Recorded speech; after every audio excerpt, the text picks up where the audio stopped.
Hi there, I'm Rachel Gable. I'm the assistant editor of the Fence Post magazine, and this is your Fair Cattle Markets update for April 30th.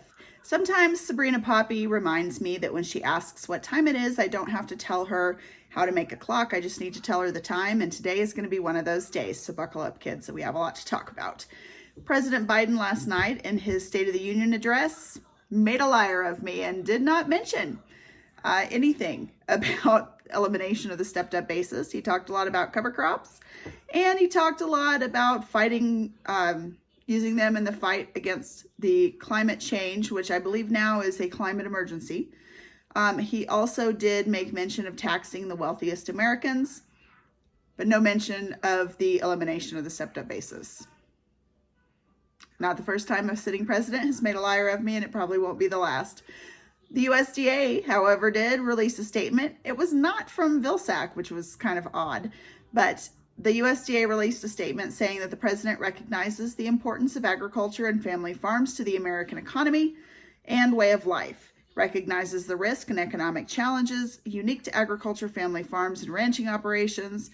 They're committed to American agriculture, farms, ranches, and the rural way of life, and that the American Families Plan does protect those in two different ways.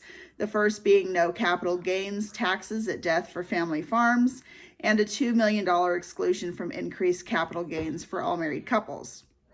Now, they went on to say that the president's capital gain reform affects family farms in this way. A married couple with $900,000 of farm gains and $200,000 of non-farm gains, if they were to pass the farm on to their children, no capital gains taxes are owed, even if they sell the farm, because $1.1 million in gains are below the $2 million per couple exemption. A married couple with $3 million of farm gains and $250,000 of non-farm housing gains passes the farm on to their children. No taxes due as long as the children keep the family farm. Again, the question of who's actually in farming operations is still looming, but here we are. Additionally, NCBA's Danielle Beck, who is a pretty sharp cookie. I do like her. I've interviewed her a couple times, and she's pretty sharp. She's like the fake meat expert. Anyway, when she said, when considering how to offset the cost of a comprehensive infrastructure package, it is essential that Congress preserve sound tax policies for family-owned ag operations. To be clear, we firmly believe that it would be irresponsible to pay for an infrastructure bill on the backs of farmers and ranchers, and with that, counterintuitive with this administration's conservation agenda. These provisions in the tax code are a determining factor in whether farmers and ranchers' access to land is maintained for generations to come, or if that land is fragmented and further threatened by conversion and development, or paved over outright for strip malls and shopping centers. So I'm also dying to jump into Senator John Thune's comments about the Green New Deal. The South Dakota senator made a couple statements before Congress that really jumped out to me, and those are, he was speaking about the Green New Deal, Green New Deal. And he said, I think most Americans remember this socialist fantasy from when these members introduced it 2 years ago. It would be hard to forget a proposal with that price tag. Whew.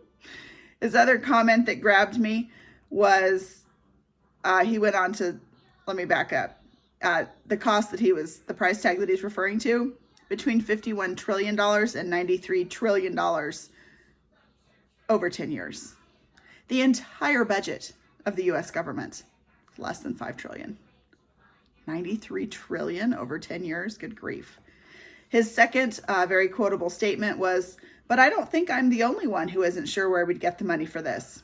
I don't think the plan's authors have a very clear idea either. So I'll jump into that a little bit more as I am able. We're branding this weekend, so I do not know how much actual research time I'll have this weekend, but I'm hoping you have a great Wednesday. If you are the praying kind, would you please add a young father and husband named Austin to your prayer list? He is a farmer in southeastern Colorado and was badly burned in an anhydrous accident. Thank goodness his children were not with him in the cab at the time. He is badly burned, but he is in the very best of hands at a hospital in Denver, and I'm sure his wife and 3 little children in Austin would appreciate your prayers, if you would please. At any rate, I'm Rachel Gable, and this is your Fair Cattle Markets update for April 30th. Have a great weekend, and I'll see you next month.